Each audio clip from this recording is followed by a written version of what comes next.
Wilson on the drive, the feed, you bet! Thomas gets called for the foul in Las Vegas. Wilson fading and hitting. Player between you and the basket. Here's Wilson diving in and finishing the game in these playoffs, just 7 points per game. Wilson banks it. OMG!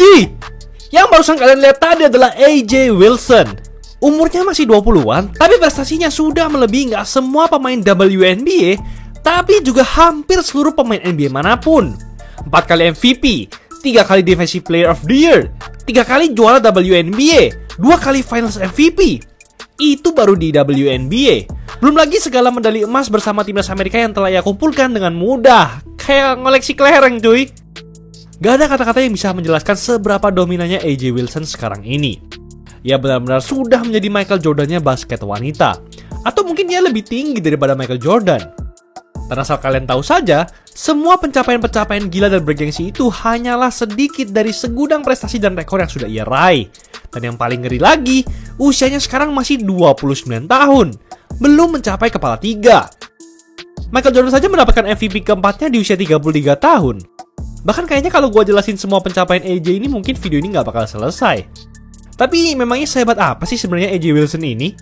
Apa yang membuat kehadirannya selalu bikin semua pemain di lapangan merinding? Bagaimana ia bisa meraih banyak sekali penghargaan secepat itu? Dan jika dilihat secara sekilas, perjalanan AJ seperti terlihat sangat mudah, seolah-olah ia sudah ditakdirkan untuk menjadi pemain sehebat ini. Tapi ternyata perjuangannya jauh lebih keras dibandingkan yang kalian kira. Karena sejak kecil AJ sudah menghadapi banyak sekali tantangan dan situasi yang rumit. AJ Wilson lahir di Columbia, South Carolina, Amerika Serikat pada 8 Agustus 1996. Sejak kecil, AJ Wilson telah menyadari sebuah kenyataan pahit. Ia ternyata hidup dalam sebuah lingkungan yang penuh diskriminasi dan rasisme. Saat AJ masih kecil, ia pernah diundang ke acara ulang tahun dan menginap bersama teman-temannya. Tapi orang tua temannya menyuruhnya untuk tidur di luar karena ia tidak menyukai orang berkulit hitam. Tapi itu bukan satu-satunya momen di mana AJ merasa sangat terpinggirkan. Di sekolah, ia juga merasa seperti hidup dalam mimpi buruk setiap hari. Ia kesulitan untuk mengikuti pelajaran dan berkompetisi dengan teman-temannya dalam hal akademik. Dan ternyata, setelah menjalani serangkaian tes, AJ didiagnosa mengalami disleksia, sebuah disabilitas yang membuatnya sulit untuk membaca. AJ merasa muak dengan semua itu. Ia tidak ingin dikasihani orang-orang karena dianggap cacat. Tapi setelah ini bakal mengubah hidup AJ selamanya. Seiring berjalannya waktu, badan AJ jadi semakin tinggi dan itu membuatnya semakin jago dalam bermain basket. Saat SMA, permainannya sudah sangat dominan dengan rataan 24,7 poin, 13,9 rebounds, dan 4,3 blocks per game. Saking hebatnya, AJ dinobatkan sebagai National Player of the Year dan pemain peringkat 1 di seluruh Amerika. AJ akhirnya menjadi semakin tenang, karena walaupun ia sangat tertinggal dibanding teman-temannya lainnya dalam hal akademik, setidaknya ia bisa bersinar ketika bermain basket. AJ akhirnya memutuskan untuk bergabung bersama University of South Carolina untuk bermain di bawah Dawn Staley, yang sekarang dikenal sebagai salah satu legenda basket wanita, baik sebagai pemain maupun pelatih. Di sana AJ konsisten menjadi dirinya sendiri dengan tampil ganas di sisi offense dan defense setiap saat. Ia lagi-lagi menyabet banyak gelar bergengsi sebagai pemain terhebat di lapangan. Tapi di tengah-tengah dominasinya, ada satu momen di mana AJ terpaksa untuk menghadapi masa-masa kelamnya lagi. Sebelum game dimulai, Staley sering menyuruh AJ membaca Alkitab untuk rekan setimnya di ruang ganti. Gak semua rekan setimnya tahu kalau ia mengidap disleksia, dan ia merasa sangat dipermalukan saat itu. Tapi ternyata Staley memiliki maksud lain yang bakal menuntun AJ semakin dekat ke pintu kesuksesan. Dengan memaksa AJ untuk menghadapi rasa takutnya, AJ jadi semakin terbuka dan menjadi dirinya sendiri. Di lapangan, performa AJ justru jadi semakin mengerikan lagi. Ia berhasil memimpin South Carolina untuk meraih gelar juara nasional pada tahun ketiganya. Dan pada tahun terakhirnya, AJ bermain fantastis dengan rataan 22,6 points, 11,8 rebounds, dan 3,2 blocks per game. Seperti biasa, semua penghargaan-penghargaan besar diberikan ke AJ. Ia sudah seperti magnet yang menarik gelar-gelar itu dengan sendirinya. Tapi semua itu masih permulaan saja, karena dominasi AJ yang sesungguhnya baru dimulai saat ia menginjakkan kaki di lapangan WNBA. AJ dipilih di urutan pertama oleh Las Vegas Aces di WNBA Draft 2018. Saat itu Aces adalah sebuah tim yang baru berganti nama dan pindah kota, sehingga AJ dan Aces sama-sama mulai dari nol. Dan sejak musim pertamanya, AJ sudah tampil seperti pemain bintang senior dengan torehan 20,7 points, 8 rebounds, dan 1,7 blocks per game.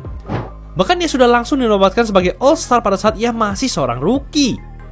Performanya yang solid ini ternyata bukanlah sebuah kebetulan, karena itu justru menjadi peringatan awal kepada seluruh WNBA bahwa AJ akan mengambil alih liga ini sebagai pemain terhebat. Hanya pada tahun ketiganya, AJ dinobatkan sebagai MVP WNBA dengan rataan 20,5 poin, 8,5 rebounds, dan 2 blocks per game. Ia berhasil membawa Aces lolos ke babak final, tapi sayangnya mereka dibungkam oleh Seattle Storm. Tapi itu masih nggak ada apa-apanya dibanding yang satu ini. Pada musim 2022, ia kembali meraih gelar MVP WNBA sekaligus dinobatkan sebagai Defensive Player of the Year. Gak cuma itu, AJ dan Aces kembali berlaga di WNBA Finals dan akhirnya berhasil menjadi juara setelah mengalahkan Connecticut Sun. Jadi ia jadi MVP, Defensive Player of the Year, dan juara di saat yang bersamaan di usia 25 tahun guys. Wow! Kalau dianggap game ya, menurut gue AJ saat itu udah namatin WNBA sih. Tapi ternyata dia masih belum puas dengan itu semua. AJ gak berhenti untuk menjadi pemain paling hebat di lapangan dan terus membawa Aces jadi juara. Dan segala pencapaian individunya pada 2024 lalu, kata gue udah yang paling gak masuk akal sih. Saat itu ia menjadi pemain kedua dalam sejarah WNBA yang dinobatkan sebagai MVP secara mutlak. Ia mencatatkan rataan 26,9 points per game, 11,5 rebounds, dan 2,6 blocks per game. Rataan poinnya itu adalah yang tertinggi dalam sejarah WNBA. AJ juga menjadi pemain WNBA pertama yang memiliki setidaknya 25 points dan 10 rebounds per game dalam semusim. Selain itu, ia juga mengumpulkan total points dan rebounds terbanyak dalam semusim sepanjang sejarah WNBA. AJ pun berhasil menduduki peringkat pertama dalam sejarah Aces dalam hal jumlah poin terbanyak. Kayaknya nggak ada satupun pemain yang bisa meraih pencapaian sebanyak AJ ini hanya dalam semusim saja. Tapi jika menurut kalian semua itu sudah terlalu banyak, maka bersiap-siap aja, karena segala penghargaannya tahun ini masih jauh lebih gila lagi. Sama seperti musim 2022, AJ lagi-lagi meraih gelar MVP dan Defensive Player of the Year di saat yang bersamaan dengan rataan 23,4 poin, 10,2 rebounds, dan 2,3 blocks per game. Ia berhasil menjadi pemain pertama dalam sejarah WNBA yang mengumpulkan total 1000 poin dalam semusim. Gak cuma pada musim reguler saja, AJ juga menjadi satu-satunya pemain WNBA yang mampu mengumpulkan setidaknya 300 poin dalam satu periode playoff. AJ dan Aces pun lolos lagi ke WNBA Finals. Tapi kali ini AJ makin gak tanggung-tanggung untuk memamerkan kehebatannya.